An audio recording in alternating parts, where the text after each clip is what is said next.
Bueno, buenas tardes, buenas noches a los panelistas y a los cirujanos hepatobiliares que han logrado conectarse a este momento. Estamos esperando que se conecte más gente y mientras esperamos que se sigan registrando los participantes, queríamos anunciar algunas cosas. Primero, bienvenidos a esta primera webinar de la AHPBA en español, que ha sido una actividad promocional y propuesta por el International Relations Committee, el Comité de Relaciones Internacionales, en un esfuerzo para involucrar y hacer participar a la región de Central y Sudamérica y Latinoamérica de la HPBA. Tenemos un panel muy distinguido que luego lo vamos a presentar, pero agradecemos ya de antemano su presencia y su participación. Teníamos algunos anuncios. Jill, can we have the next slide, please? Queríamos aprovechar esta oportunidad para recalcar algunos de los esfuerzos también de este Comité de Relaciones Internacionales y para promover estas actividades para toda la membresía. El primero es el Latin American Research Grant. Es un grant de investigación que está solamente dedicado y que solamente pueden participar aquellos que son de las regiones de Centro y Sudamérica o Latinoamérica, y es para los miembros de la sociedad. El deadline para esta aplicación es en noviembre 1. Se deciden los que reciben los ganadores del grant durante el meeting de octubre en el American College of Surgeons, y se anuncia en la siguiente meeting en Miami durante la reunión anual del HPA. Next slide, Jill, please. La otra actividad que siempre promovemos acá son los Latin American Travel Grants. Tenemos hasta 5 oportunidades para costear un poco, subsidiar el viaje al meeting, y que incluye el registro al Congreso también. Y esto siempre es una actividad muy popular. Recomiendo a todos los que son cirujanos miembros, sobre todo los cirujanos junior. Ponemos mucho énfasis a los nuevos miembros y a los miembros juniors de la comunidad latinoamericana del HPA, que apliquen para poder ayudarlos en lo posible en atender al meeting anual en Miami. Next. Esta es una nueva iniciativa también iniciada en este comité, que es un Visiting Observership Grant. Este grant, este fondo es específicamente para cirujanos de Latinoamérica, idealmente de los primeros años de entrenamiento, para visitar centros de alto volumen de cirugía hepatobiliar, ya sea en América del Norte o Sudamérica. Y ustedes pueden revisar en el website que está en el link que estaba mencionado ahí, los hospitales que están participando como hospederos de estas actividades, y pueden ver el perfil de cada uno de los hospitales basado en sus intereses académicos o quirúrgicos, ¿no? Si quieren visitar ciertos hospitales que tengan experiencia en cirugía laparoscópica de hígado, por ejemplo, o si prefieren visitar para hacer observerships en trasplante o en cirugía robótica, etcétera, van a poder ver la descripción de los diferentes programas. El deadline para esto es en 9 días. Así que aquellos que no se han apuntado o participado, los invito a registrarse. Y bueno, ya tenemos, me comentó Jill hace unos minutos, que tenemos casi más de 20 aplicantes. Este año solamente va a ser otorgado un solo grant, pero estamos pensando expandir esto para el siguiente año. Next. And last. Finalmente, para todos los miembros del comité, sobre todo en América Central y Sudamérica, queremos promover el Humanitarian Outreach Mission Trips. Esto se puede aplicar también de manera online a los miembros de la HPBA, que son sobre todo los miembros de capacidad de liderazgo dentro de los diferentes capítulos en Sudamérica. Si ustedes ven la oportunidad de organizar un Outreach Mission Trip, que ya se ha realizado antes en Bolivia, en Perú, en Argentina, en Kurdistán, etcétera, La idea es promover o incrementar la exposición de lugares idealmente rurales o que no han desarrollado ciertas técnicas quirúrgicas para atraer profesores extranjeros a operar, a enseñar o a dictar cursos, ¿no? Esto puede tener diferentes matices, puede ser hemos tenido cursos de ultrasonido intraoperatorio hepatobiliar, hemos tenido cirugías en vivo, hepatobiliares, resecciones hepáticas, laparoscópicas, cirugías pancreáticas, etcétera. Esto depende de la realidad y del apetito de cada uno de los capítulos locales para organizar alguna de estas actividades. Pueden ver ahí el link también para inscribirse y mandar su propuesta. Y para cualquiera de esas iniciativas, cualquier pregunta, pueden contactarnos a través de la HPBA o me pueden mandar un email directamente a mí, a mi correo. Lo voy a poner en el chat para aquellos que estén interesados en cualquiera de estas actividades. Sin más demora, y espero que estén nuestros moderadores ya conectados, quiero agradecer y presentar a los moderadores de esta sesión en lesión de vías biliares. Tenemos a la doctora Patricia Rebolledo, que es cirujano digestivo de la Universidad Católica de Chile, actualmente fellow de trasplante multivisceral en Mayo Clinic, en la Clínica Mayo en Rochester. Y también tenemos como moderador al profesor Paulo Herman, del Hospital de Clínicas de la Universidad de Sao Paulo, también cirujano hepatobiliar de nuestra sociedad, muy conocido. Y les doy la bienvenida a ellos y a continuación con el webinar de esta tarde. Muchas gracias, ¿se escucha? Sí. Muchas gracias por invitarme a participar de este webinar y voy a empezar por presentar al primer expositor, el doctor Mario Vilatova, que nos va a presentar experiencia del Instituto Nacional de Ciencias Médicas y Nutrición Salvador Subirán de Ciudad de México. Muchas gracias, doctora Rebolledo. Pues antes que nada quiero agradecer al doctor Patricio Polanco por la amable invitación a la Asociación Americana HPV por pues poder participar en este webinar. Ahí se ve mi pantalla. Habría que hacerla. Sí. Perfecto. Ahí estoy. ¿Sí? ¿Se escucha bien? Muy bien. Muy bien. Muy bien. Pues bueno, gracias y un gusto saludar a Paulo también. Bueno, en los siguientes minutos yo les hablaré sobre la experiencia de lesión de vía biliar en nuestra institución, el Instituto Nacional de Ciencias Médicas y Nutrición Salvador Subirán, pero no tengo nada que declarar. Trataré de darle un enfoque hacia lo que, conociendo los diferentes escenarios clínicos de la lesión de vía biliar, pues hay unas que son complejas y estas pueden llevar a indicación de trasplante hepático. Veremos que principalmente es por cirrosis biliar secundaria, algunos resultados y consideraciones especiales. Y bueno, como introducción, ustedes saben que la lesión benigna de la vía biliar es una complicación seria.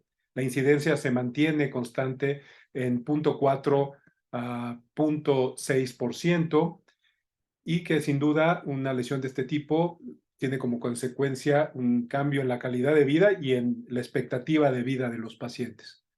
Generalmente son en pacientes jóvenes, mujeres, y si bien el abordaje laparoscópico es la indicación actual, también ha mostrado que puede provocar lesiones más severas porque puede ser más proximal y asociada con lesiones vasculares.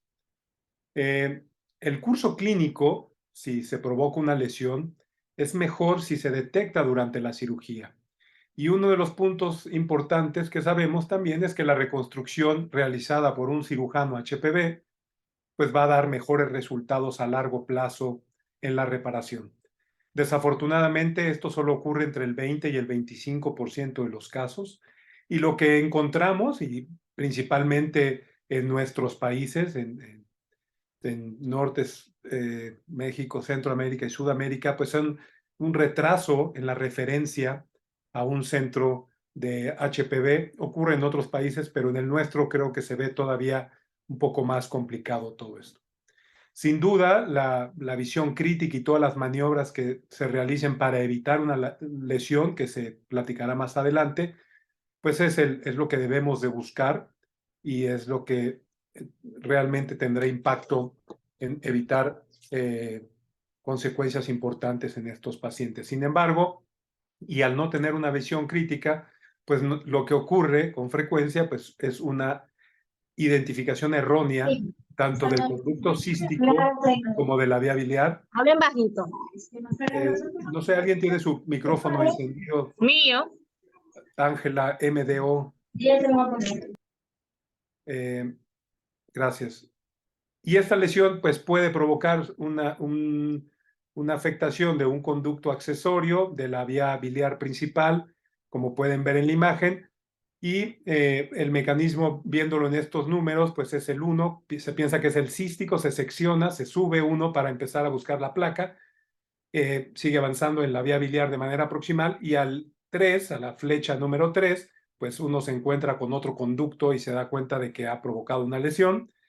Por la relación anatómica de la vía biliar con la arteria hepática y la vena porta, pues esta puede ser inclusive una lesión asociada a una lesión vascular, que esta puede ser importante. Dentro de los principios técnicos que debemos de seguir y que la mayoría de los cirujanos HPV saben, es que se trata de buscar conductos sanos, no desvascularizados, que sea una anastomosis amplia, con una técnica de sutura de monofilamento, si se puede, desliza mejor, y los nudos de manera externa a la hepatoyeyuno, que se busca que sea en Y de Roux. Esto sería como que lo que buscamos para hacer una buena reparación y que nos dure bastante tiempo. Esto lo publicó el doctor Mercado en el 2003. Y hay otros factores pronósticos que, a pesar de que uno lo haga muy bien, pues puede verse afectado, o pueden tener buen pronóstico si la confluencia es preservada, si hay ausencia de lodo, lodo biliar o piedras, que sean conductos de adecuadas características, una anastomosis, como ya mencionamos, de alta calidad y con un diámetro adecuado. Y en esta diapositiva pues pueden ver una vía biliar, tanto el derecho como el izquierdo, bastante dilatados, amplia, con buena circulación. A veces se baja esto que se ve del segmento 4, se puede quitar para encontrar un poco mejor la placa y caer por arriba. Y esto es una anastomosis de buena calidad que probablemente va a durar muchos años y eso es lo que buscamos. Sin embargo, pues hay otras lesiones donde se pierde la confluencia o inclusive puede ver, como en la fotografía, un conducto anterior y posterior separados que hay que hacer ductoplastía, y a estos hay que hacer ductoplastía o por separado hacer otra anastomosis con el conducto izquierdo. Y estas son pues lesiones complejas que, si además está asociada con una lesión de la arteria, ya no se ve tan irrigada esta vía biliar y puede ser que tenga estenosis, eventos de colangitis y después, en el paso del tiempo, una cirrosis biliar secundaria. Esto dependerá de qué tipo de lesión encontremos, una E4 o una E5. Ahora, los pobres resultados después de la primera reparación, pues mucho se relaciona con la inexperiencia del cirujano. Como mencionamos, un porcentaje muy alto, las reparaciones primarias las realiza el mismo centro donde se produjo la lesión. A veces no podemos dejar de lado lo emocional a uno como cirujano que ocurra una de estas pues, complicaciones tan serias, pues lo afecta o nos afecta y queremos pues tratar de resolverlo, salir, que no se escuche mucho. Entonces, pues a veces de una manera equivocada no se pide ayuda. Hay varios intentos de reparación que complican más la situación y esto al final lo que va a afectar más es al paciente porque su calidad de vida y el impacto físico y psicológico que va a tener en normalmente una mujer joven, pues va a ser abrupto cuando iba a entrar a una cirugía relativamente tranquila y ahora se encuentra con unas complicaciones serias que son prolongadas y que además fue inesperado. Cuando a mí Patricio Polanco me invitó a hablar de la experiencia de lesión de vía biliar, pues yo dije, le caigo muy mal, porque que me ponga a mí a hablar de la experiencia del instituto en reconstrucción, pues creo que el máximo referente de esto es el profesor Miguel Ángel Mercado, que ya tiene una experiencia de su casuística. Hemos colaborado algunos cirujanos en los últimos años, pero principalmente él ha sido el que ha tenido esta serie cercana a los 1000 casos, que yo creo que es la más grande del mundo, y que bueno, pues sin duda les podrá decir una plática de la experiencia en nuestra institución mucho mejor. Y por no ser tan común lo que se habla sobre trasplante hepático y lesión de vía biliar, y que hay algunos puntos que creo que son importantes comentarlos en los cirujanos HPV y cirujanos generales, en los siguientes minutos les hablaré un poco de eso. Una lesión de vía biliar puede tener una falla hepática aguda o fulminante si existe una lesión vascular compleja. Y esto a veces requiere de una hepatectomía total, un shunt por tocaba para evitar más inestabilidad hemodinámica por la necrosis masiva que está sufriendo el hígado, y requiere de un trasplante hepático. Esto afortunadamente no es tan frecuente. Existen eventos de colangitis de repetición por una lesión vascular no tan importante, que se trata con drenajes percutáneos o a veces con CEPRE de manera repetitiva también. A veces se podría intentar alguna derivación, pero no se hace. Y por último, los pacientes que tienen una estenosis o una mala derivación desarrollan cirrosis biliar secundaria, las complicaciones de esto y la descompensación hay que tratarla y llevarlos a trasplante hepático. Perdón, como les decía, pues una falla hepática aguda se tiene que resolver en 24 o 48 horas. Y esto es muy complicado porque uno entra pensando que va a ser una colecistectomía y al rato se está enfrentando uno con que se tiene que trasplantar de emergencia algo. Entonces, existen estos casos, normalmente no los vemos y afortunadamente 6% de la indicación del trasplante. Esta publicación de la serie española de 27 casos, lo que quiero mostrarles es que normalmente por la laparoscopía son las lesiones más altas, E4, y por la laparoscopía, ustedes lo pueden ver aquí en la columna del medio, pues son la mayoría de las que ocurren. En todos los casos hubo una afectación vascular cuando fue laparoscópica, contra ninguno cuando fue abierta. Y cuando comparan la literatura de otros centros en ese momento cuando hicieron esa publicación, nuevamente es la laparoscópica la que tiene 7 casos contra 0 en abierta y 14 contra 3, y esto es estadísticamente significativo, al igual que la falla hepática fulminante. Entonces, yo sé que no hay que convertir, que eso es lo que se busca, tratar de resolverlo laparoscópico, pero también esta evidencia no podemos dejarla de lado y la mortalidad es mayor en la colecistectomía laparoscópica cuando aparece uno de estos escenarios.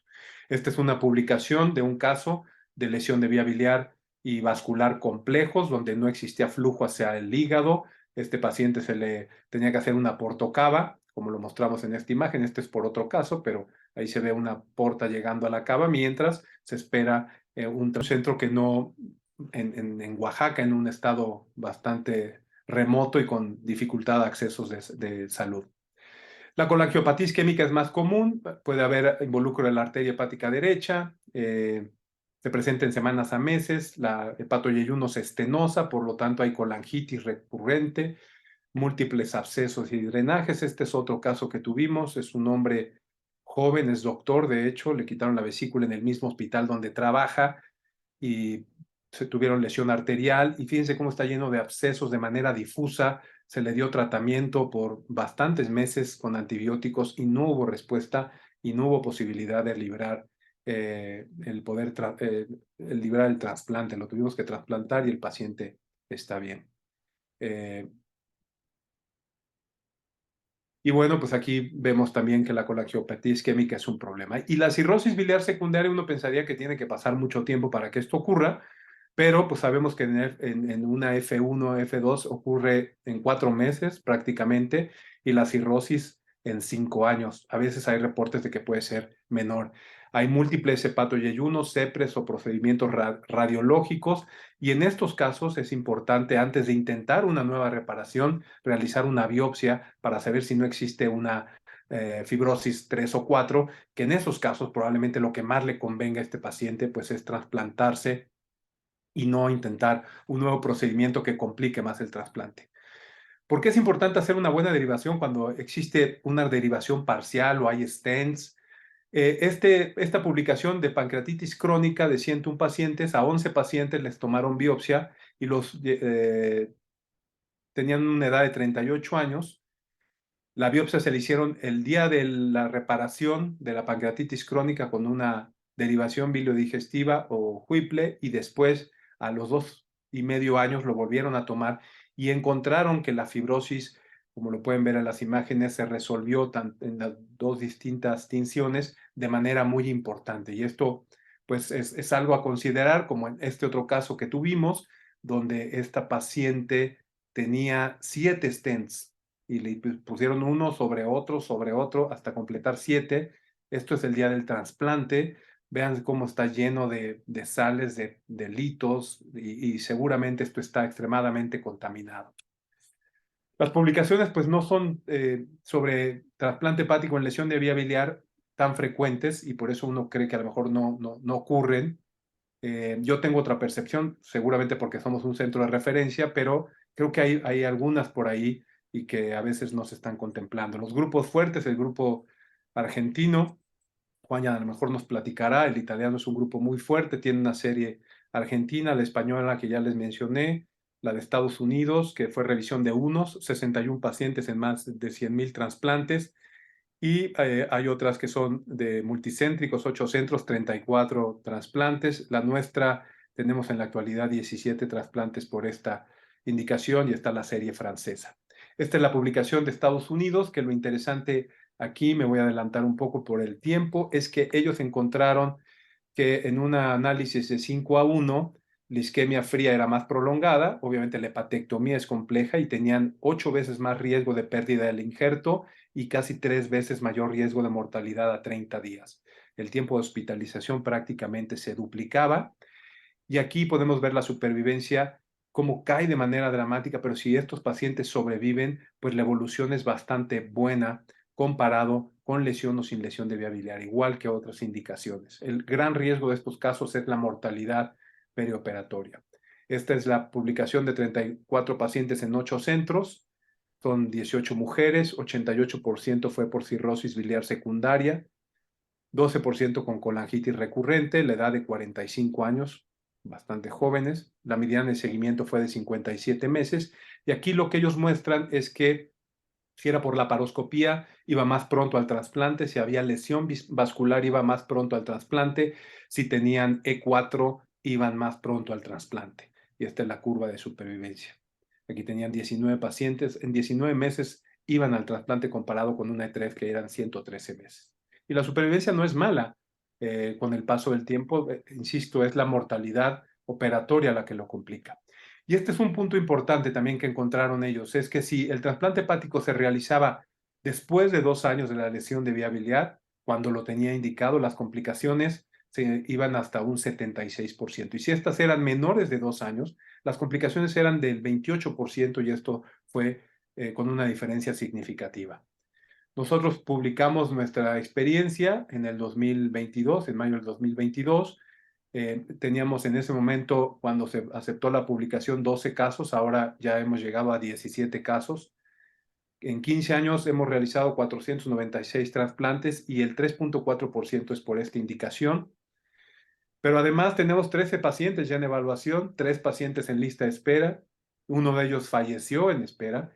Y en esta casuística del profesor Mercado, de casi 1,000 pacientes, 51 ya están detectados con cirrosis, y probablemente va a requerir de un trasplante en un futuro. Todos nuestros casos fueron referidos de otro hospital,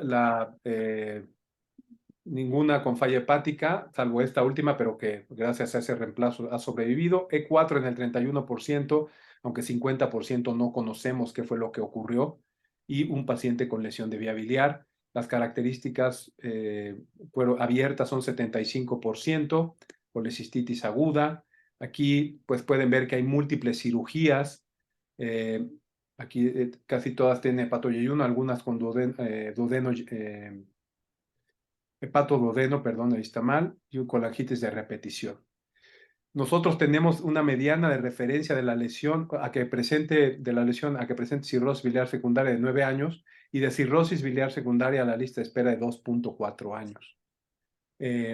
Aquí pueden ver las complicaciones. Necesitamos trasplantar con excepciones de MELD, que es MELD de 17. Son casos que sangran, que son complicados. Como pueden ver, técnicamente pues están multioperados y la hepatectomía se vuelve muy compleja.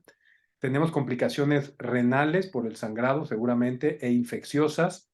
Y otra cosa que notamos es que con frecuencia nos hacen rechazo, probablemente porque no podemos utilizar la inmunosupresión muy pronto por la falla renal. Y esto también Chiché lo reportó en el grupo francés, con un 25% de rechazo. Cuando lo comparamos con otras indicaciones, solamente el sangrado y el tiempo quirúrgico fue significativo. Nuestra supervivencia es bastante buena, la mortalidad es alta nuevamente, pero si logramos, estos pacientes libran esa mortalidad, su supervivencia se mantiene con el paso del tiempo comparado con otras indicaciones. Y aquí les pongo las series para mostrar esa curva que todos tienen igual en las diferentes series para considerarlo. De consideraciones especiales, bueno, al final son pacientes jóvenes que tienen mala calidad de vida. La lesión de vía biliar es una complicación del sistema de salud. En muchas ocasiones es reparada de manera inapropiada en centros sin experiencia, con una referencia tardía, y entre más pase el tiempo y más intentos de reparación exista, mayor será el número de complicaciones, con mayor riesgo de mortalidad y pérdida del injerto. Y pacientes con lesión de vía biliar y ACLF, agudo en crónico, pues es útil tratar de trasplantar esos pacientes por la gravedad y lo complejo que son los procedimientos. Por lo tanto, pues ya les fallamos 2 veces, ¿no? La primera, el sistema de salud hizo que alguien le quitara mal la vesícula, le dañara la vía biliar, y luego la segunda es que no se le reparó bien esa vía biliar, que le durara lo suficiente como para tener una buena calidad de vida y por un periodo de tiempo bastante prolongado. Por lo tanto, propuestas que se tienen que hacer es que debe de facilitarse el acceso a un injerto a estos pacientes para evitar una mayor morbimortalidad y mayor mortalidad en lista de espera. Mejorar los resultados, va a disminuir la morbimortalidad posoperatoria, y estos normalmente tienen que ser con donadores ideales. Se debería buscar excepciones de MEL y de MEL excepciones de estos, o sea, a lo mejor darle un +3 en lugar de -3, como se hace en algunos casos para carcinoma hepatocelular. Creo que es un tema todavía pendiente. Y en conclusión, pues bueno, las lesiones de vía biliar es una complicación seria. El tiempo entre la lesión y la reparación, el grado de la lesión y la colangitis de repetición son factores de riesgo para desarrollar cirrosis biliar secundaria. La reconstrucción por un cirujano hepatobiliar es muy importante para tener éxito. El trasplante hepático es la última opción, pero no debe ser la última opción desesperada de mandar estos pacientes. Cuando uno sabe que tiene una lesión alta, que tiene lesión vascular, que la reparación ya fue intentada y no está siendo adecuada, a lo mejor ese caso ya no hay que esperar tanto para considerarlo para un trasplante, en lugar de que esos pacientes estén entrando a catéteres percutáneos constantemente con pésima calidad de vida. Son casos muy complicados, con riesgo alto de sangrado, con pérdida del injerto y mortalidad elevados. La sobrevida a largo plazo es similar que con otras indicaciones y brincan esta mortalidad, y es importante referir a estos pacientes a un centro con programa de trasplante hepático pronto. Muchas gracias. Dejo de compartir. Gracias, Mario. Muchas gracias. Voy a invitar ahora a mi amigo. Es un placer estar con ustedes. Voy a invitar a mi amigo Juan Pecol, del Hospital Italiano de Buenos Aires, que va a hablar de la experiencia del Hospital Italiano. Juan. Muy bien, buenas tardes, ¿me escuchan bien? Sí. Muy bien. Bueno, muy bien, muchas gracias por la invitación al doctor Polanco, al doctor Herman y Reboledo, y al HPBA dar la oportunidad de tener este webinar sobre un tema que es muy frecuente y que va a seguir existiendo, y que lo que van cambiando son los panoramas. Así que es muy bueno intercambiar experiencia, y parecía que con el doctor Mario Vilatova nos pusimos de acuerdo, porque vamos a tocar distintos tópicos, salvo el trasplante, que si no tengo tiempo no lo muestro. Pero es básicamente una experiencia del hospital, que somos conocidos por resolver lesiones vía biliar, pero también las generamos, pues nosotros hacemos nuestro servicio más o menos 700 colecistectomías laparoscópica, y estamos en el estándar de 2 por 1000, con lo cual les voy a contar algunas experiencias. Esto lo hemos publicado recientemente, son 30 años de trabajo, donde está puesto nuestra forma de manejar las lesiones vía biliar. Es un libro que fue escrito solamente por gente del hospital para dar nuestra visión. Nadie es dueño de la verdad, pero damos cuál es nuestra postura. Y si uno mira la línea del tiempo de las lesiones de vía biliar, creo que es un método, ha sido muy dinámico desde la aparición de la colecistectomía laparoscópica, y hemos recorrido por todos lugares, y hoy en este año estamos planteándonos qué es un resultado promisorio. ¿Es bueno que un paciente con un trasplante de hígado por lesión de vía biliar tenga una supervivencia del 70%? Es una locura cuando la colecistectomía la hacemos por patología benigna. Es un precio muy caro que se paga, pero es la realidad en todos los centros. ¿Cuál es la calidad de vida de estos pacientes? ¿Cuál es la expectativa de vida? Sabemos que le saca 10 años de sobrevida a los pacientes. ¿Cuál es el rol? Seguimos discutiendo el rol de los centros HPV. ¿Cuál es el mejor momento y cuál es la prevención? Yo básicamente voy a decirles ¿qué hay que hacer ante una lesión de vía biliar? Primero, no hacerla más compleja. Cualquier lesión de vía biliar, por chiquita que sea, es compleja. No la hagamos más compleja y vamos a ver cómo. Busquemos tener algoritmos y cada uno plantea sus algoritmos de acuerdo a la institución que tiene y los medios disponibles. Es claro que haya una evaluación multidisciplinaria donde estén los cirujanos, los hepatólogos, los gastroenterólogos, los que hacen percutáneo y definir para ese paciente cuál es el mejor tratamiento, y por eso deben ser decisiones consensuadas y no porque entre por cirugía el paciente va a terminar operado. Por eso que es clave que existan instituciones de referencia y equipos de referencia formados para esto. ¿Cuál sería el objetivo? Bueno, el objetivo, lesión de vía biliar cero, no va a existir nunca. Es un riesgo que va con la cirugía, como pedir que la cirugía tiroidea no tenga lesiones recurrenciales o no tenga hipoparatiroidismo. La mejor forma de no tener lesiones de vía biliar es no hacer colicistectomía, pero la tenemos que hacer. Con lo cual, lo que estamos buscando es que tenga una baja incidencia y lo ideal sería 2 lesiones por 1000, que sería un estándar clásicamente ideal. Lo más importante es que si tenemos lesiones vía biliar, hagamos el diagnóstico intraoperatorio, porque eso va a permitir la reparación intraoperatoria, y si tenemos un cirujano entrenado, eso va a hacer que los resultados a largo plazo sean los adecuados. Yo le voy a aportar de nuestra experiencia 3 tópicos. ¿Cuál es el rol de la laparoscopía en el manejo de las lesiones de vía biliar? Algo de hepatectomías en el tratamiento de lesiones de vía biliar, y finalmente el trasplante si tengo tiempo y si no, no. La laparoscopía es claro que depende de una generación de cirujanos, y ya no estoy hablando de hacer la colecistectomía laparoscópica, sino manejar la lesión de vía biliar. Por eso es claro que tiene que ser gente que tiene experiencia en el uso de la laparoscopía. En algún momento planteamos en una editorial que fue muy tímida, y cuando la presentamos dijimos, bueno, nos van a tirar por la cabeza, pero era cuestión de tiempo. Y vemos que hoy por hoy se entiende que existe un rol para la laparoscopía. El primer rol de la laparoscopía es de hacer el diagnóstico durante la colecistectomía laparoscópica. Entonces nosotros mostramos en este trabajo cuál es el rol de la colangiografía intraoperatoria en demostrar la lesión de vía biliar. Y acá nos dio vergüenza, pero este trabajo nos lo aceptaron con 11 lesiones de vía biliar. Nunca pensábamos que nos iban a aceptar, pero nadie habla de las lesiones propias. Todos hablan de las lesiones que le fueron referidas. Y fíjense, en este caso eran 18. Fíjense, primera actitud, convertimos al paciente. Pues la situación era crítica, pero había cirujanos entrenados. Pero si se fijan, como el diagnóstico fue intraoperatorio, paró el mecanismo lesional, y las 13 reparaciones que hicimos fue solamente poner 1 o 2 puntitos en la vía biliar y dejar un drenaje abdominal. Y solamente 4 necesitaron en ese momento un hepático yeyuno. Pero tal vez lo más importante es este mensaje. Son lesiones de vía biliar que estamos generando nosotros, que somos un centro de entrenamiento, pero somos seres humanos igual. Y cuando tenés una lesión de vía biliar, se te terminó el día. Y entonces fíjense que en nuestro servicio, centro de referencia, el 76% de las lesiones de vía biliar advertidas las reparó otro cirujano y no el que la generó. Y esa es la primera recomendación.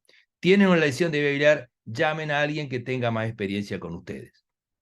¿Y qué conseguimos con eso? Fíjense, de nuestra serie, 2 por 1000, el 89 el diagnóstico se hizo intraoperatorio, las 3/4 partes las resolvió un cirujano que no era el que estaba operando y que tenía experiencia HPV, y los mecanismos lesionales, que son las lesiones térmicas, fueron causantes de que no hubiera un 100% de efectividad. Es decir, que la injuria térmica, que después si podemos lo hablamos, es un factor predisponente de resultados alejados. Hicimos algo muy loco, que fue comparar nuestras lesiones de vía biliar con las lesiones que no son derivadas. Entonces, fíjense, en nuestra serie, estos pacientes, la mayoría fueron advertidos. La mayoría tenían colangiografía intraoperatoria y eso ayudó a identificarla.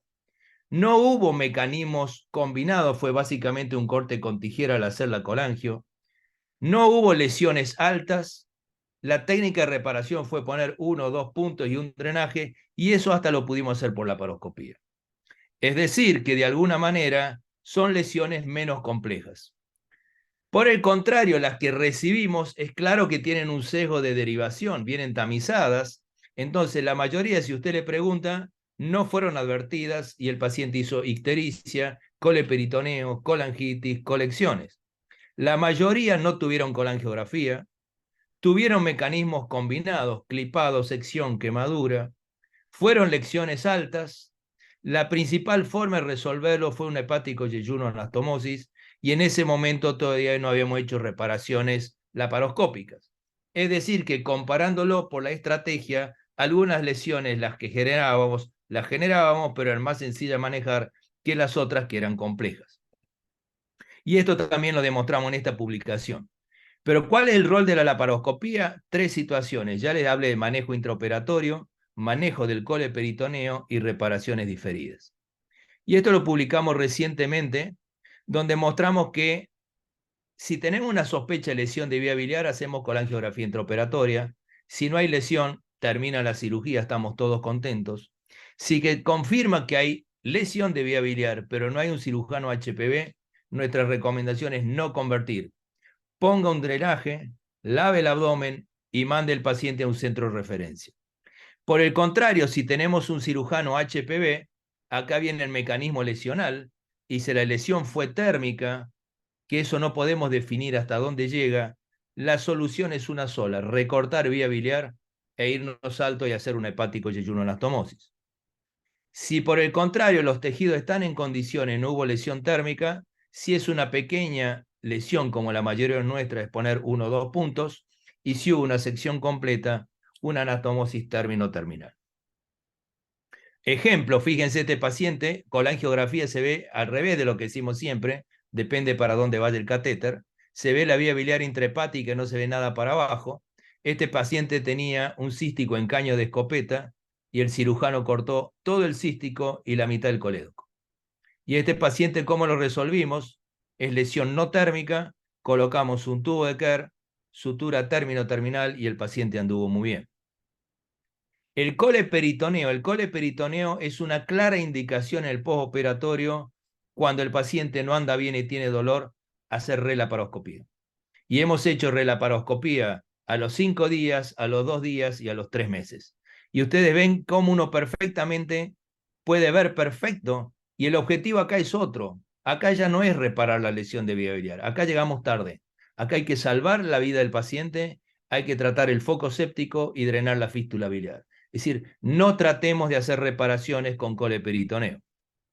Y finalmente vino el new kid on the block, que es hacer reparaciones diferidas y hacer la hepático yeyuno anastomosis, que es el tratamiento estándar, pero en lugar de hacerlo abierto, hacerlo por laparoscopía.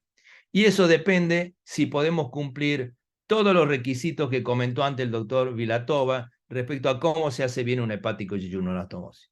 Y yo hoy estoy convencido que por laparoscopía estamos operando la vía biliar mucho mejor que en forma abierta. Acá tenemos otro ejemplo, cómo identificamos el enemigo más importante en la reconstrucción, que es la arteria hepática derecha sobre todo, cómo abrimos la vía biliar y cómo hacemos la anastomosis. Este tema se habló poco, lesiones hepáticas para el tratamiento de lesiones biliares. Yo la verdad que no recuerdo en cirugía abierta para resolver una LQVB tener que hacer una hepatectomía. Sin embargo, en la laparoscopía sí nos pasó, y por eso que publicamos este trabajo, y de más de 300 lesiones vía biliar tratadas, el 5% necesitó hepatectomía. Y estas son las razones por las cuales necesitamos una hepatectomía. Por ejemplo, una lesión compleja de la confluencia, que ustedes ven, está el conducto izquierdo, el anterior del derecho y el posterior del derecho, están completamente separados. Eso, hacer una reconstrucción probablemente no sea lo adecuado. Y a esta paciente le hicimos una hepatectomía derecha y una colangioyeyuno a la izquierda y anduvo muy bien. Cuando las lesiones biliares se acompañan de lesiones vasculares asociadas ipsilaterales, la indicación más sencilla para resolver es hepatectomía de esa sección. Y este fue un caso de una hepatectomía derecha, donde tiene lesión del hepático derecho y lesión de la arteria derecha con irrigación por el plexo iliar. Obviamente, si hay compromiso arterial y portal, ese paciente va a hacer necrosis, y como es medio hígado, el paciente no necesita un trasplante, pero sí necesita una hepatectomía, y en general son hepatectomías de urgencia con elevada morbi-mortalidad.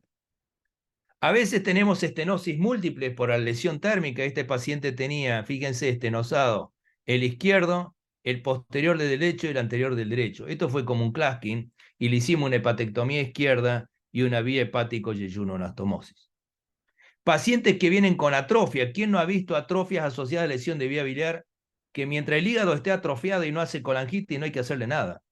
Pero si el paciente tiene atrofia y tiene colangitis a repetición, la mejor forma de resolverlo es con una hepatectomía.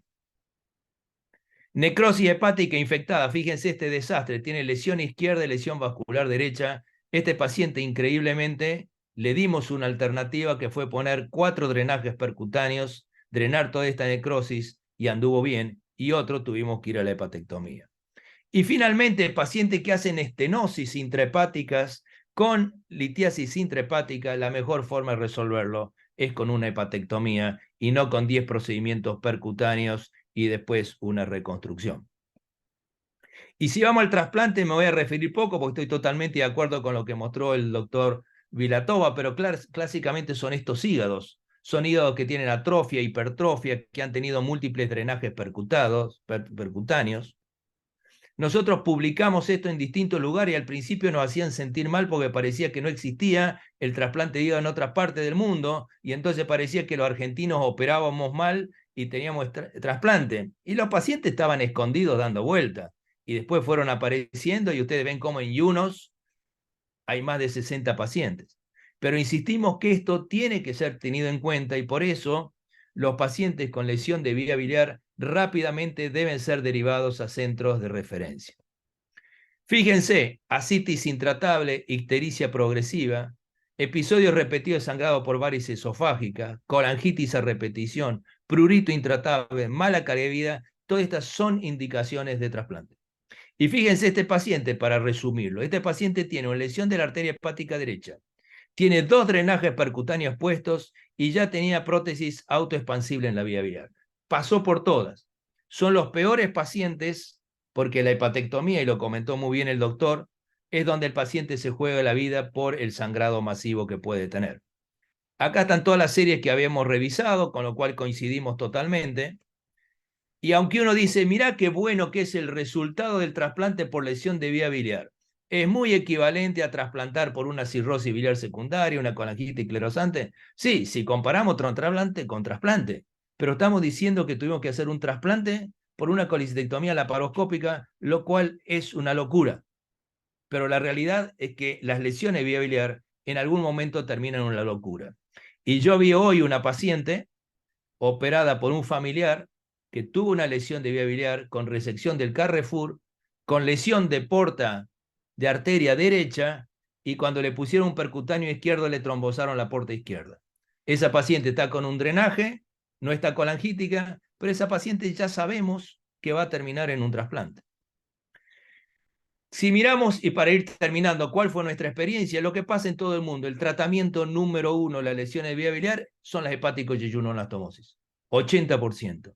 Un 5% resección hepática, un 7% de trasplante, y después nos quedan algunas reparaciones como son la anastomosis término-terminal. ¿Y cuáles son los resultados? Bueno, fíjense, si nosotros vamos a hacer como primer tratamiento un hepático-yeyuno, 85%. ¿Por qué? Porque aquí incluimos algunas reparaciones en agudo.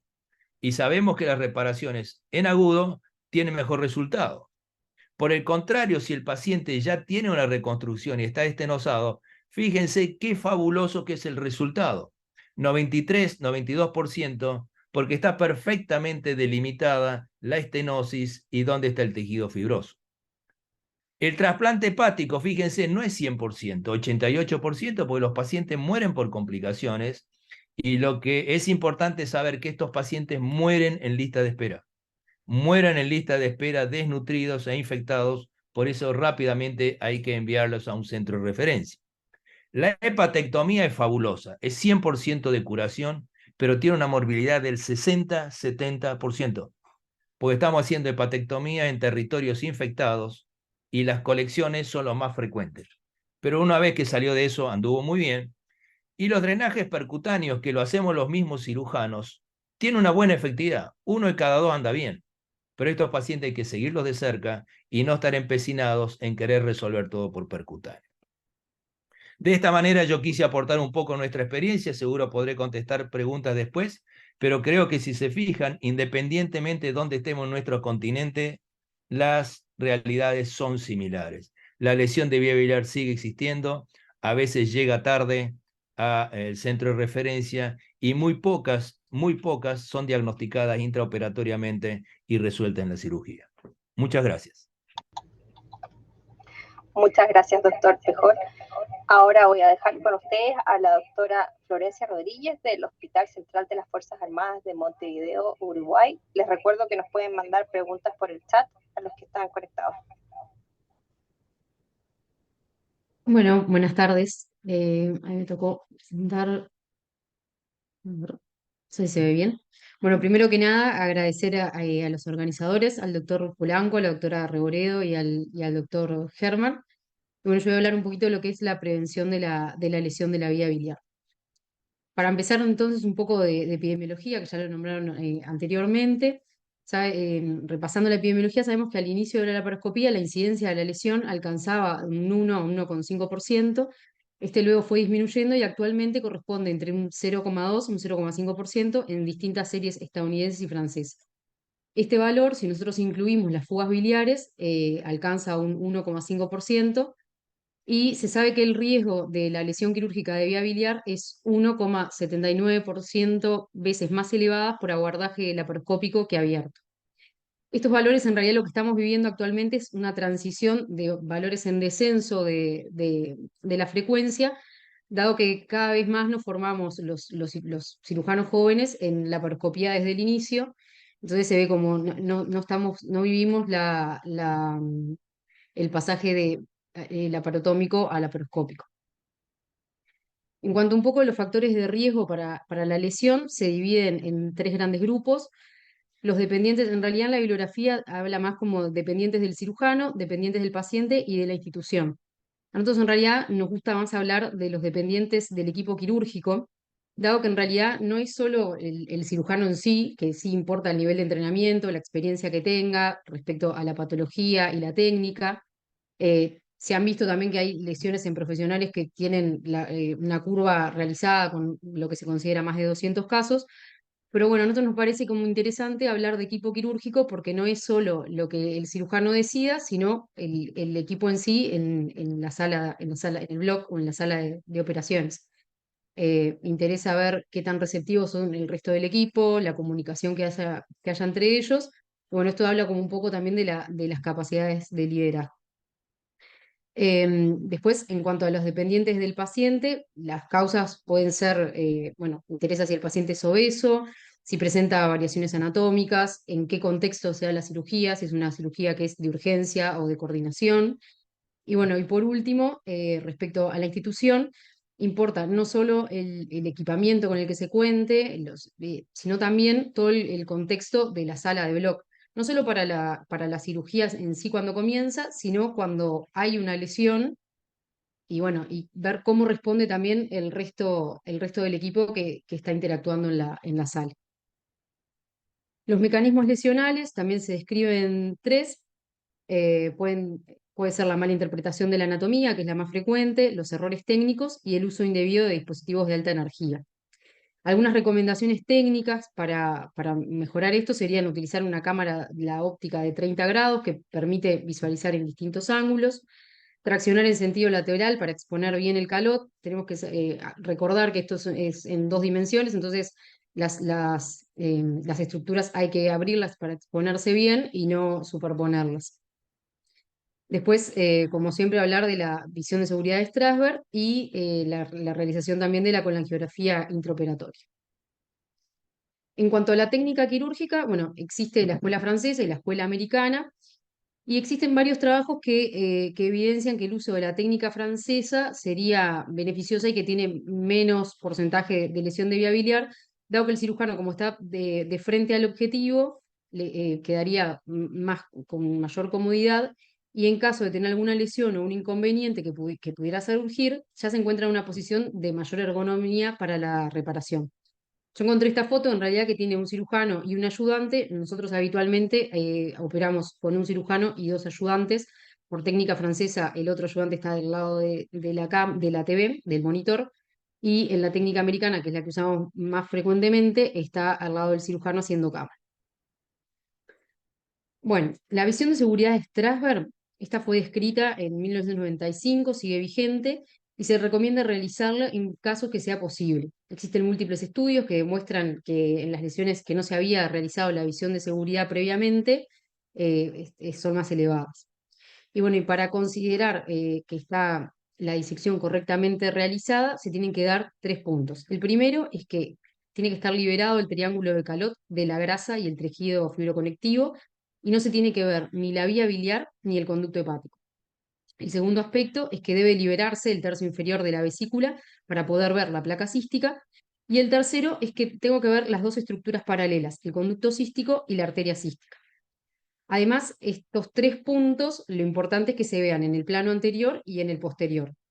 Y bueno, y en caso de que yo no pudiera con la disección lograr ver esta imagen, esto me tiene que poner alerta que va a ser una colestectomía difícil, porque si no puedo disecar y obtener las estructuras fácilmente, tengo que ir como con más recaudos.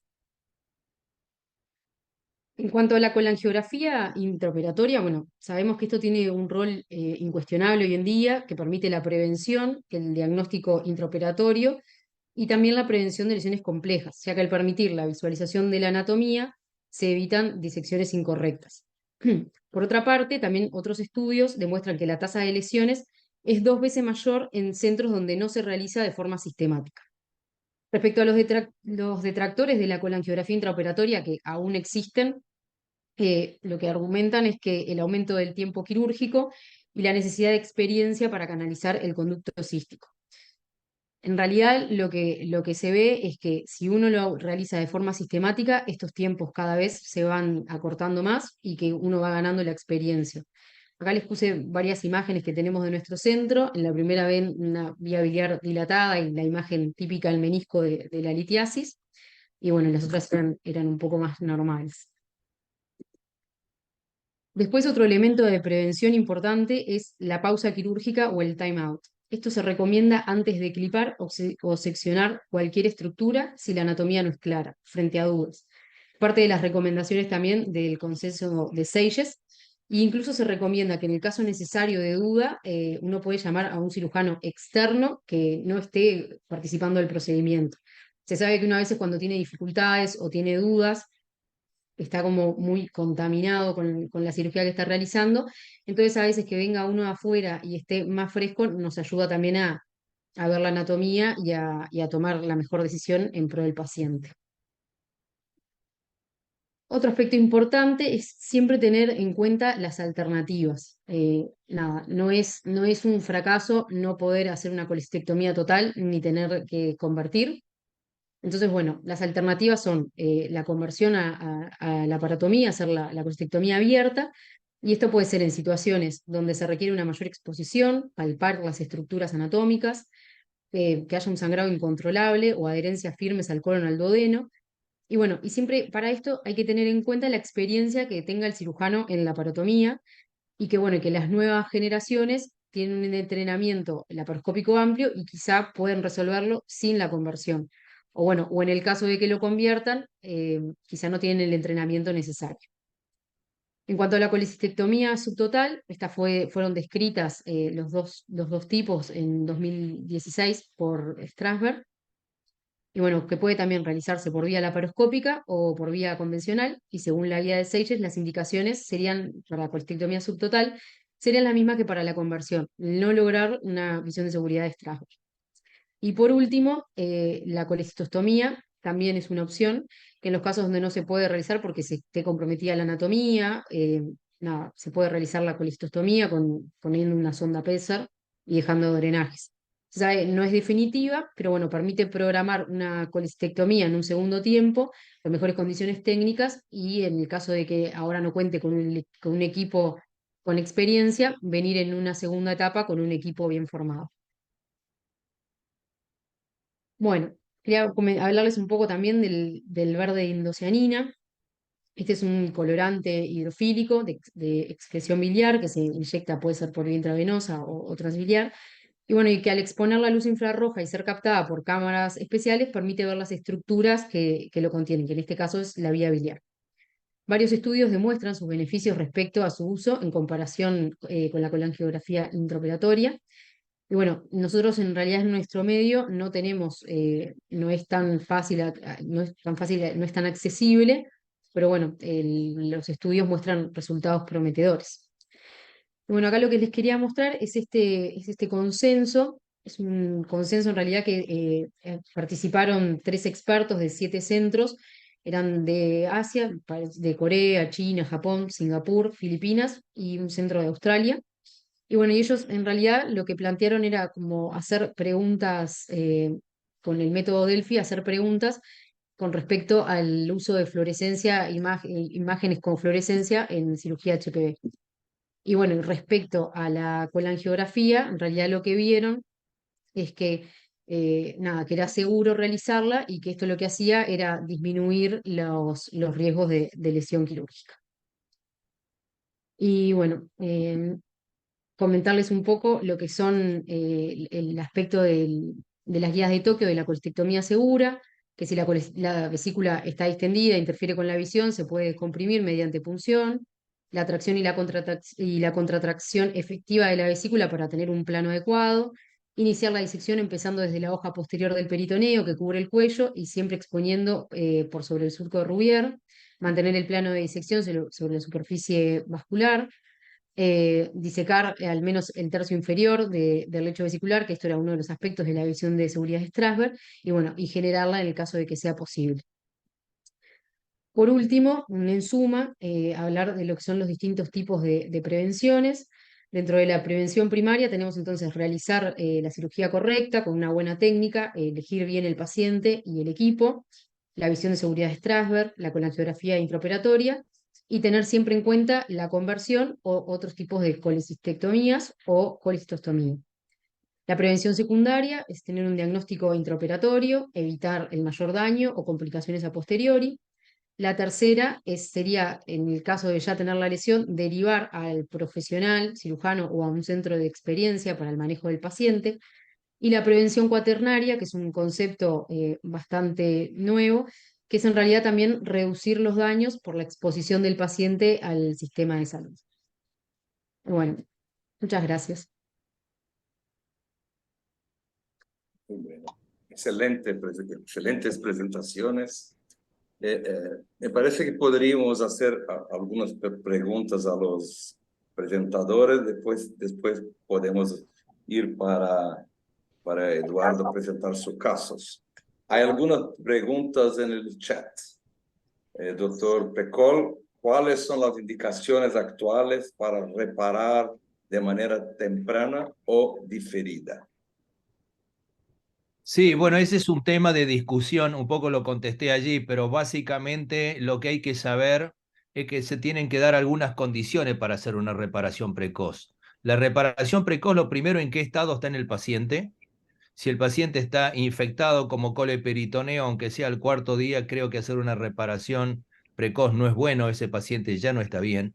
Segundo, para una reparación precoz, está claramente demostrado que tiene que ser un cirujano HPV el que haga la resolución, es decir, que tenemos que tener un centro donde exista un cirujano de referencia. Y por otro lado, conocer muy bien cómo ha sido el mecanismo lesional. Recién se habló de las lesiones térmicas, y el gran problema de las lesiones térmicas, y a nosotros nos pasa, cuando nos quemamos con electrobisturí, nos duele hoy, es un puntito, y dentro de 5 días es una escara mucho más grande, porque la lesión tarda en delimitarse, y entonces si nosotros hacemos reparaciones precoces sobre tejido desvitalizado, es claro que vamos a tener malos resultados. Por ello que nosotros, salvo los casos que hemos diagnosticado intraoperatorio con las condiciones que le dije, todo paciente que nos viene derivado prácticamente va a tratamiento diferido. Eso nos va a permitir estudiarlo bien, que mejore el estado infectológico, que mejore la nutrición y algo que es muy importante para los cirujanos, que se delimite la altura de la lesión. Y entonces la reparación va a ser mucho más segura. Es un tema de que el cirujano que nos remite el paciente quiere que lo operemos rápido, porque quiere que termine la bilirragia por la que se queja el paciente y la familia. Pero lo que nosotros hagamos en ese paciente va a dejar de ser responsabilidad del otro cirujano y va a ser responsabilidad nuestra.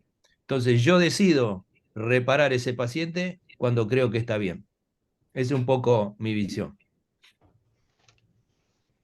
Doctor Vilatova, ¿tiene algún rol en la reconstrucción hepatoduodenal? ¿Hay fellows residentes? ¿Qué piensa usted? Yo ponía ahí, les escribí ahí que la verdad no... hay literatura que dice, ahí está el duodeno, úsalo, que ya desde hace algunos años, creo que es de Scott Helton, pero la verdad es meterse en un terreno todavía más complicado, porque si ya abres el duodeno, tienes una fístula duodenal, entonces vas a estar en una situación mucho más complicada.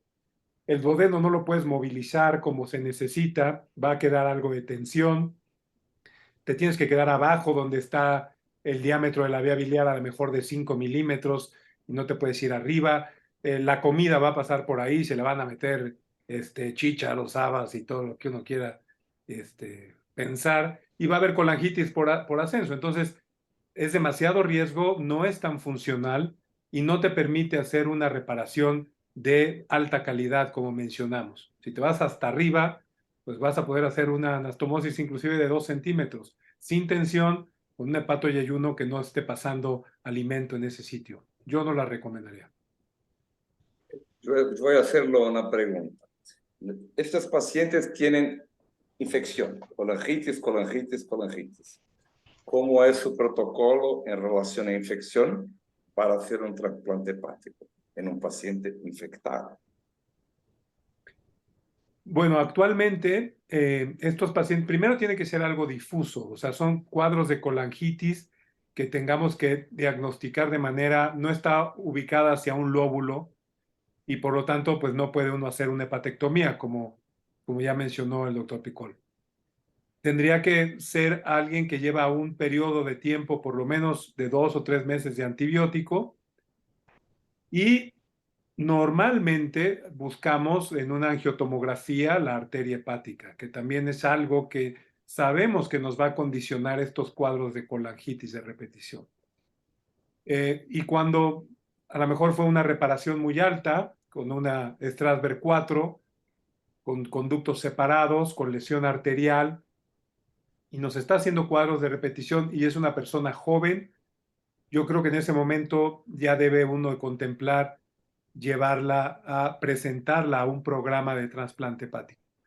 Porque lo que vemos eso es lo que haríamos ahorita. Lo que vemos, no, la experiencia que tuvimos es que pues, los pacientes llegan realmente a trasplante como la última opción, pero desnutridos, con hipertensión portal severa, con múltiples cirugías y con bacterias que ya es difícil utilizar antibióticos porque salen resistentes a lo que sea. Ya no hay forma de tratarlos bien. Y ahí ya estamos un poco contra la pared y la mortalidad pues es la que se muestra tan alta. Entonces, yo creo que por cuadros de colangitis en una lesión alta y que tiene compromiso vascular, yo creo que no hay que estar pensándole mucho.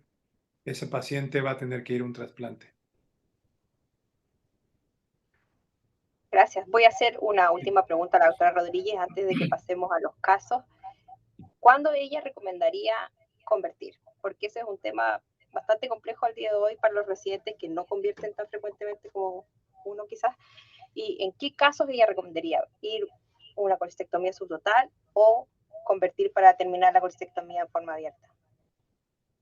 A mí me parece que en realidad hay que convertir, bueno, cuando uno tiene un sangrado que no puede manejar o cuando en realidad está disecando o está intentando hacer la colecistectomía y no avanza.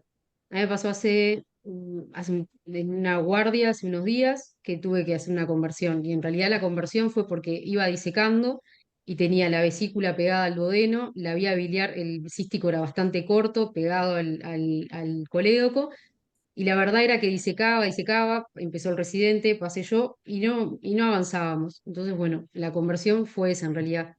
Nada, me parece que esos sangrados o cuando la anatomía en realidad, por más de que uno tenga manejo y yo me formé en una residencia donde empecé de inicio por la laparoscopía, tengo muchas menos vesículas por vía abierta que laparoscópica. Pero me parece que si uno se empecina y sigue intentando, hay veces que la lesión la genera ahí por el seguir intentando. Así que yo la recomendaría ahí en realidad, cuando tenés un sangrado que no puedas cohibir o cuando tenés adherencias que en realidad por más que sigas y sigas no las estás resolviendo. Gracias, muchas gracias. No, por favor. Pasamos ahora a los casos clínicos. No sé si está conectado el doctor Eduardo Anchante del Hospital Guillermo Almenara. Sí, buenas tardes con todos. Muchas gracias al comité. ¿Se me escucha, verdad? ¿Me escucha? ¿Aló? Sí, Eduardo, se te escucha. Ok, muchas gracias. Decía que muchas gracias al comité organizador del HPBA. Saludos a Paulo, doctora Patricia. Y bueno, las excelentes exposiciones que se han vertido. Yo trabajo en un hospital general donde hay un servicio de cirugía. Los servicios de cirugía están compartimentalizados. Uno de ellos es el servicio de hígado y vías biliares y constituimos un centro de referencia a nivel nacional en el Perú. Yo trabajo para la Seguridad Social, que se llama Salud en el Perú, y de los diferentes, digamos, hospitales o centros periféricos, incluidos en provincias, se derivan estos casos.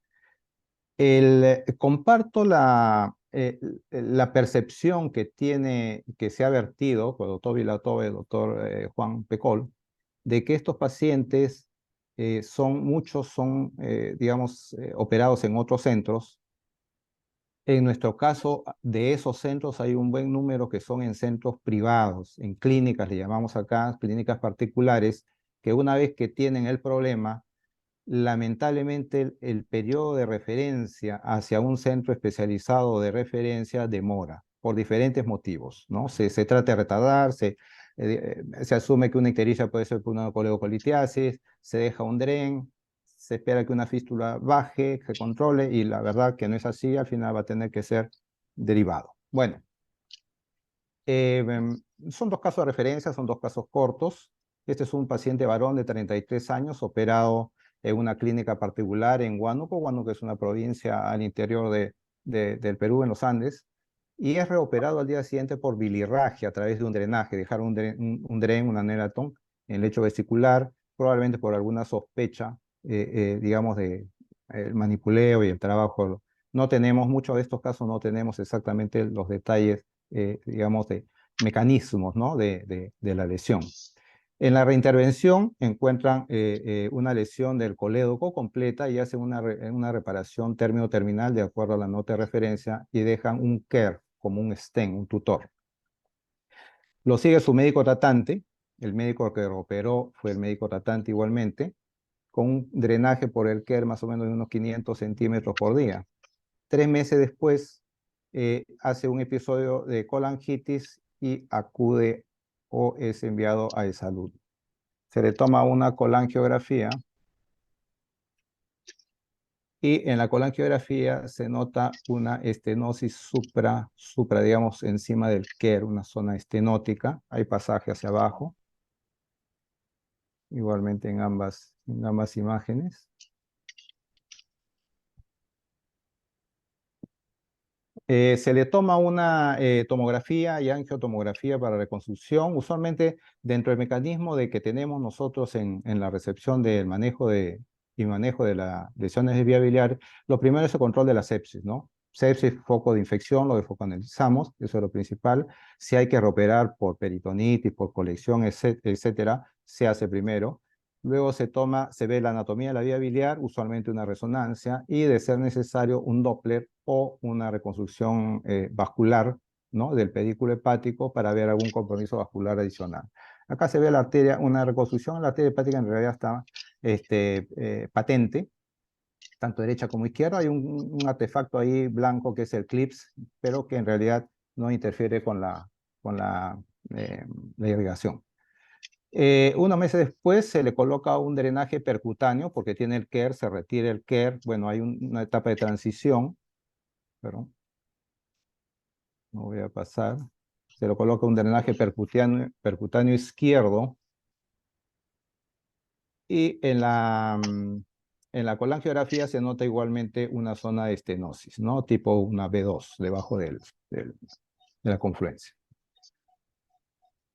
Se intenta, nosotros tenemos también el servicio como parte del manejo en equipo, tenemos un área de radiología intervencionista, de manera que inicialmente teniendo un área de entrada de un CPTH, se, digamos, planteó en difusión clínica la posibilidad de hacer una dilatación con balón. Se hizo en un caso y la dilatación en realidad no fue exitosa. Esta es una reconstrucción casi 3 meses después de una resonancia y se ve que no hay ningún resultado bueno, siempre hay una estenosis y fue a una reparación, a un hepático de ayuno, que es lo que usualmente hacemos en el servicio. Esa es una imagen de referencia, hay un catéter ahí de la zona del yeyuno, un hepático yeyuno en Y de Rus, con la posibilidad de ampliar ese lado izquierdo como un G-Quinop. Usualmente nosotros los catéteres que tienen ahí los subimos, los ascendemos hacia arriba, hacia la parte proximal, no los pasamos a través de la anastomosis porque siempre eso ya ha demostrado que genera más fibrosis y reacción. Luego de esto, bueno, lo hacemos con PDS, todas las características y la técnica que se han descrito de cuidado y bueno, el PDS 5 ceros o 6 ceros, ¿no? Si es material fino.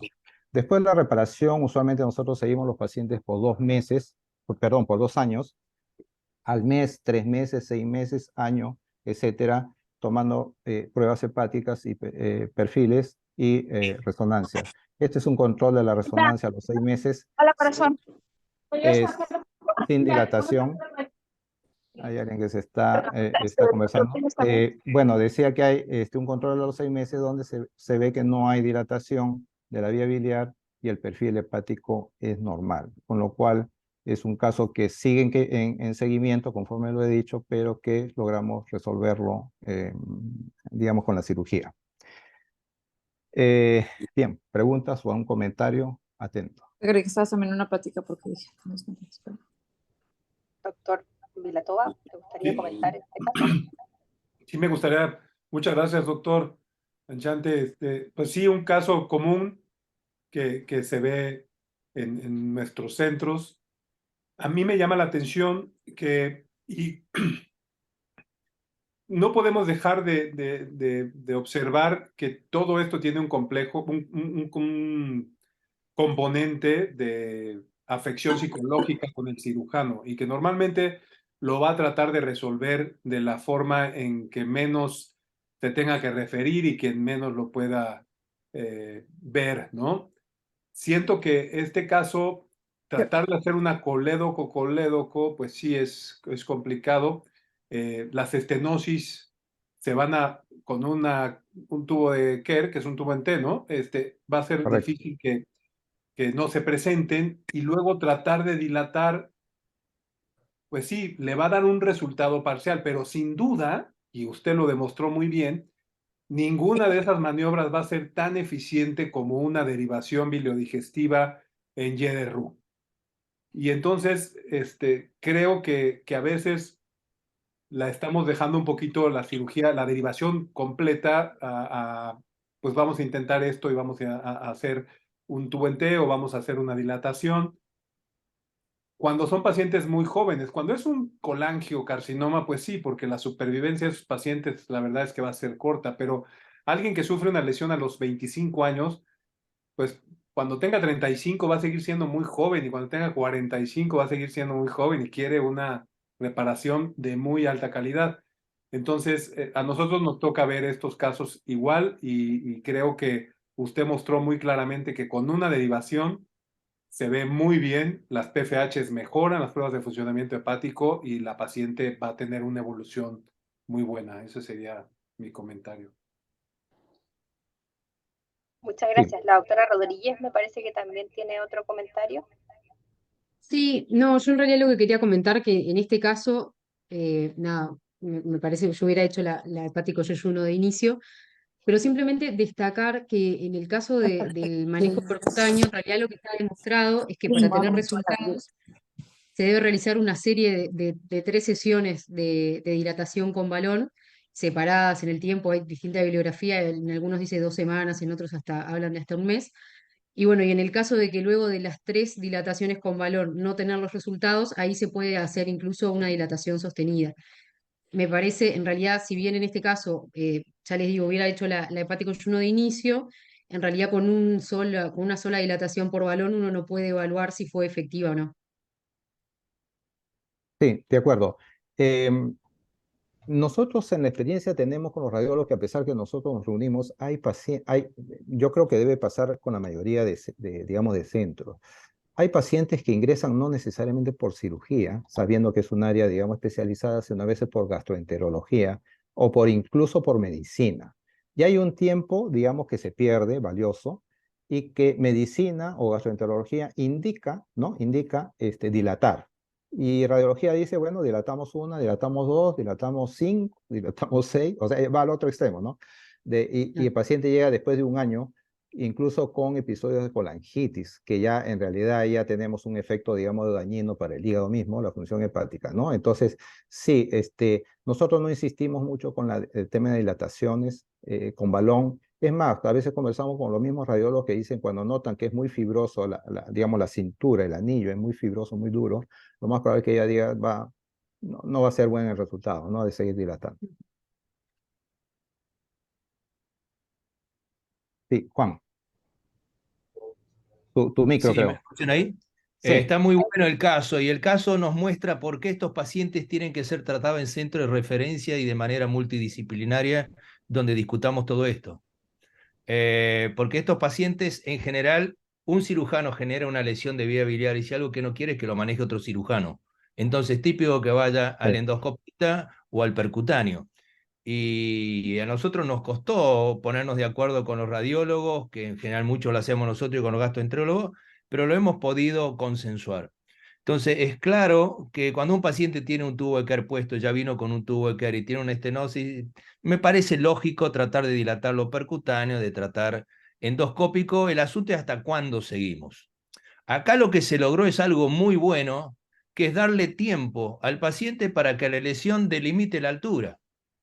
Entonces, cuando lo van a operar al paciente, no lo operan con colangitis, lo cual es bueno, pero pasó tanto tiempo, que fueron, supongo que más de las 6 u 8 semanas desde la lesión de vía biliar, que eso hace que los tejidos estén fabulosos. Entonces uno ve perfectamente dónde corta y dónde hace la anastomosis.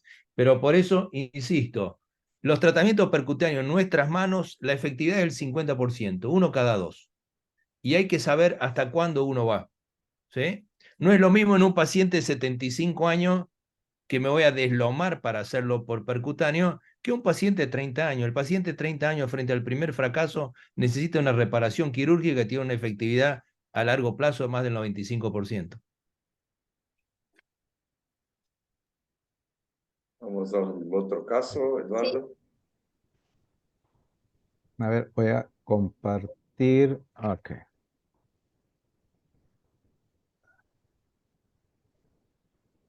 Este es otra paciente, es mujer, joven también, como la mayoría de nuestros pacientes, que son pacientes en edad activa, productiva, incluso con familia. Y también debo, digamos, agregar a lo que se ha comentado, la parte, digamos, de la relación con el paciente, porque efectivamente nosotros también tenemos esa experiencia. Cuando viene el paciente referido, supone que en los siguientes 15, 20 días le van a resolver el problema. Y el problema lo hacemos, o sea, lo hacemos nuestro, del centro de referencia, y hay que, digamos, desde inicio, plantearle la situación, el panorama y todo el posible tiempo que va a tomar. Entonces yo creo que eso es importante. Esta es una paciente de 34 años, también de otro centro, tenía una ecografía inicial con una pared ya engrosada de 4 milímetros, con cálculos, colédoco delgado, se sometió en un otro centro, en una colectomía laparoscópica, encontraron un plastón vesicular, cístico, aparentemente lo que cliparon era un era de 4 milímetros, no vieron la vía biliar, y durante la cirugía evidencian una fuga de bilis. Se interpretó como inmunión cístico y le ponen un punto transfixiante. Esto es en un centro, digamos, un cirujano general, no hizo colangiografía durante la cirugía. Se dejó un dren subhepático y a través del dren subhepático drenaba entre 100 y 200 días de bilis. El paciente no hizo colección, pero drenaba, o sea, era una fístula canalizada. Se le hizo una resonancia y había un catéter en el hilo, que es lo que habíamos visto, y se le hizo una fistulografía. Y esto es una foto de una fistulografía, un catéter largo, parecía una sonda nasogástrica o algo así, pero que al inyectar la sonda, el drenaje, pinta la vía biliar, ¿no? Colorea la pinta biliar. Y diera la impresión que ahí debe haber una zona de estenosis o algo así. El perfil con que llega el paciente, el perfil hepático, está casi muy cerca de lo normal. Es evidente de que el drenaje está funcionando, está canalizado y eso le permite que no entre en una colangitis o una colestasis, ¿no? Importante. Es un paciente joven. Cuando llega al servicio, ya en julio de este año, se toma una tomografía y básicamente para ver si hay colecciones o cuál es la situación, y no hay colecciones. Aparentemente el dren está en exohepáticos, está bien posicionado y drena o captura la bilis que está fugando, ¿no? Aparentemente no hay evidencia de, digamos, compromiso vascular. Ahí se nota el dren conforme va el trayecto. No hay colecciones, como decía, el perfil hepático está, digamos, dentro de lo normal, el límite normal. Aparentemente no hay compromiso vascular, ni portal ni arterial. Y bueno, dado que tiene una fístula biliar, igualmente nosotros hacemos una conducta y creemos que un poco que el tiempo que nos hace tener el sistema, nuestro sistema, porque nosotros, por ejemplo, citamos a 15 días, a un mes, a veces el sistema lo alarga porque no consiguió el análisis o porque no consiguió la radiografía, y un poco que eso nos permite de que cuando lleguemos a una etapa de cirugía, en realidad la fístula está, digamos, el área de donde está la fístula, que es inflamatoria, ha remitido bastante en cuanto a la parte, digamos, de reaccionaria, ¿no? Por ejemplo, acá nosotros se le ha puesto un drenaje percutáneo con la finalidad de quitarle y retirarle el drenaje tubular infrahepático y tratar de cerrar esa fístula. Pues área que está digamos, donde ha estado la fístula, donde ha estado saliendo bilis, pues crea mucho engrosamiento de los tejidos, mucho tejido inflamatorio que de entrar cumpliendo las 6 u 8 semanas, que es lo estándar, realmente nos encontramos con muchas dificultades. Y si es un bismuth 2 o 3 que hay que ir casi arriba, peor todavía no vamos a poder conseguir un tejido bueno. Bueno, acá se ve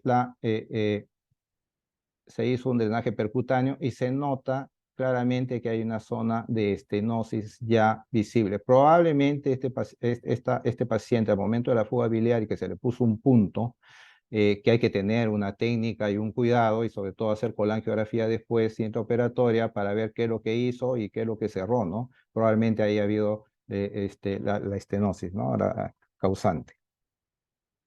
Este es otro control, igualmente. Realmente tiene como un reloj de arena. Ya está con drenaje percutáneo. Bueno, en el seguimiento se le hace controles de perfil hepático. El perfil hepático siempre estuvo bueno, bilirrubina total 0,30, fosfatasa y gamma normal. Este es un poquito, no es muy bueno el video, pero fue a una hepático y ayuno, digamos, anastomosis, digamos, abierta. No tenemos la experiencia. Hemos disecado un poco abordar la vía biliar en lesiones vía laparoscópico, pero la reparación al final todavía tenemos cuidado de hacerla abierta, en tanto, o sea, una parte el laparoscópico y la otra parte digamos, de la anastomosis misma ya por vía abierta. Usamos, como decías, PDS 5 ceros y un drenaje tipo Jackson-Pratt subhepático. En ocasiones, si hay, la vía biliar está un poquito, digamos, adelgazada, etcétera, o haber un cuidado de que sea una anastomosis un poco frágil. Bueno, eso es más o menos como queda un hepático de ayuno anastomosis. La evolución posoperatoria de esta derivación es buena, es satisfactoria. Perfil hepático, digamos, normal a los 3 meses de la cirugía. Y tiene una resonancia también de control post-cirugía que también no demuestra dilatación de la vía biliar. Entonces es un caso de fuga biliar intraoperatoria que se intenta reparar. Hay una fístula posoperatoria que deviene o seguramente secundaria a una estenosis o un punto estenosante durante la colecistectomía. Con eso termino. Comentarios, por favor. Muchas gracias por el caso. Doctor Pecol, no sé si tiene algún comentario. Sí, está muy bueno el caso. Y si vamos a hacer reparaciones intraoperatorias, tenemos que tener colangiografía intraoperatoria. Si no, no vamos a entender dónde estamos poniendo el puntito y dónde es la lesión, ¿sí? Cada vez que hay bilis en el campo operatorio es sinónimo a hacer colangiografía, ¿sí? Entonces ahí va a ver si hay un posterior derecho. Nos pasó que no nos parecía que era nada, era una lección del posterior derecho, que es muy distinto eso, lo que vamos a hacer, a una sección de un aberrante o a la sección de la vía biliar. Es decir, que si vamos a hacer reparación intraoperatoria, tenemos que tener mapeo intraoperatorio. Ese es, si ustedes miran el trabajo de Lawrence Weiss y Stewart, cuando hablan de los resultados, que ellos hablan que da lo mismo si hacerla precoz o tardía la reparación. Es un paper muy interesante y era lo que preguntaban. Una de las condiciones que ponían para una reparación precoz es que hubiera un estudio de la anatomía biliar completa. Con lo cual, acá usted mismo lo resalta que no hubo colangio intraoperatorio, entonces uno no sabe dónde puso el puntito. De ahí en adelante fue advertida, lo cual es bueno, permitió pelotearlo al paciente, pero al final necesitó una reparación quirúrgica y tal vez poniendo un solo puntito bien puesto y un drenaje abdominal puede ser la solución. Sí. Totalmente de ¿Carlos acuerdo. quiere preguntar? Sí, tenemos comentarios de uno de los asistentes. Buenas noches, yo me llamo Carlos, trabajo en el hospital de las clínicas acá en San Paulo. Yo quería preguntar sobre las reparaciones primarias. Si ustedes ya hicieron el estudio con colangio intraoperatoria y ya saben dónde está la lesión y las lesiones completas del colédoco, y bueno, ¿cómo hacen la reparación? ¿Ponen dreno de Kerr junto para hacer la anastomosis o la hacen primaria sin dreno o cómo hacen? ¿Cómo la técnica que ustedes la usan? Sí, la reparación intraoperatoria tenemos que saber que estamos reparando una vía biliar fina. El tubo de Kerr con el objetivo que se pone es básicamente descomprimir la vía biliar para que no tenga mucha presión y no haya bilirragia por los puntos de sutura. Nosotros en Argentina no tenemos más tubo de Kerr de látex, está prohibido usar el látex, y de silicona no tenemos.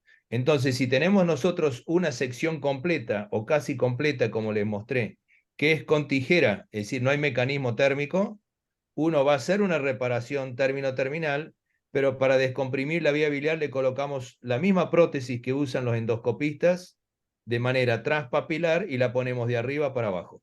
Y con eso descomprimimos la vía biliar y la sutura que usamos habitualmente es Prolene 7 ceros, que es el material que usamos en trasplante. Y hacen el mismo acto quirúrgico durante la primera cirugía. Sí, si está un cirujano entrenado, que vuelvo a decir, nuestro hospital tiene la ventaja de que somos un centro HPV y aparte hacemos colicistectomía y tenemos esto que se llama celular, que nos llaman las 24 horas, entonces son las 3 de la mañana, que es raro que se esté uno operando una vesícula a las 3 de la mañana, pero si hay que venir, venimos. Si están operando a las 3 de la mañana no es algo bueno. Pero... Exactamente, exactamente. Nosotros no, es difícil que hagamos una rafia de la vía biliar.